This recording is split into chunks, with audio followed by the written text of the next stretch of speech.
Well, we just got the final results of the Bayelsa state elections with former governor or current governor Douye Diri winning his seat once again. We are joined by Rotus Diri and, of course, Dr. Victor Ohai, who was with us earlier. Thank you for joining us, Rotus. We've seen the final results. What do you make of these very exciting off-cycle elections? Yeah, well, I mean, he's the incumbent. That's Governor Douye Diri, the incumbent. So he had the bully pulpit, and I believe that the bully pulpit, as they call it. So I'm going to steal that one. Yeah. So he's the bully pulpit, meaning he's in power already. So of course he popularity-wise and so on and so forth, he would. If we had polled, Bayelsans that were voting, you probably would have seen him in the lead. But the thing is, he's got a lot of work, that ahead of him with respect to the states, because this is an oil-rich state that is blessed with resources, but yet, in terms of spending on education, healthcare, and so on and so forth, it lags a number of other states. So the governor has a lot to do. I mean, in his time, he has pointed to infrastructure, roads, bridges being built. But in terms of job creation, unemployment, and you look at these numbers now, Bayelsa's fiscal ranking, according to budgets, the 2023 State of the States, Bayelsa is 35th. I mean, they are almost rock bottom, right? Ease of doing business, they are 24th. Revenue, only 18 billion for the full year.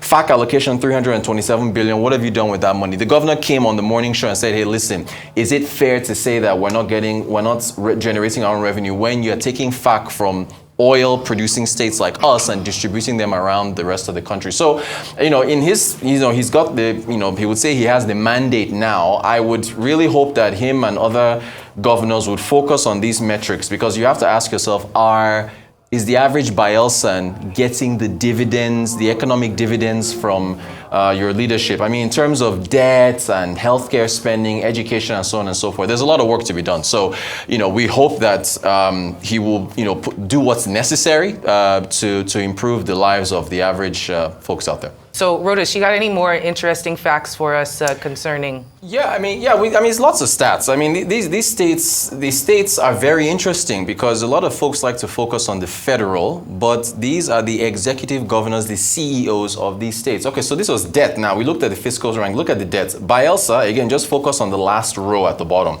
Their domestic debt is 146 billion naira. We just looked at their revenue. Their internal revenue, generated revenue, is 18 billion. How does anybody pay off domestic debt of, the awesome director there has jumped back. So that's it, 18.39 billion in revenue. Your FAC is 327. Fine, you can add FAC, but if you look at just internal revenue alone, that is not enough to cover their debt. Now that's domestic debt. Your foreign debt is about, is it 60 or so million dollars? Yeah, so $60 million in debt. Total debt is 173. Debt has grown about 20% over the last 4 years. The debt service is low, but then the question now is, where is all this debt going? So we have more metrics. Look at female health insurance coverage. In Bayelsa, it is 4.2% of the population. So there's a lot of work to be done. That is the central theme of what we're seeing here. But congrats to him again. Well, definitely. Now, Dr. Victor Ohai, as we wrap up, earlier, after the announcement of results, we saw some APC party agents disputing the results, saying the margin of lead was too narrow, a rerun should have been conducted, over 80,000 of their votes were cancelled. So, obviously, it's safe to say that this matter is going to end up in the law courts, which brings me back to my earlier question. When will voters get to decide their leaders and not the law court?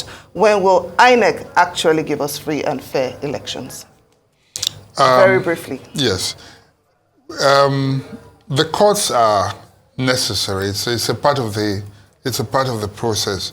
It's to ensure that there's law and order so that people do not take law into their hands and everyone descends into a state of anomie, in a manner of speaking. So, but what we would want, and to a very large extent, is to ensure that elections are, to a very large extent, free and fair, to the extent that even going to the court would not seem necessary after all.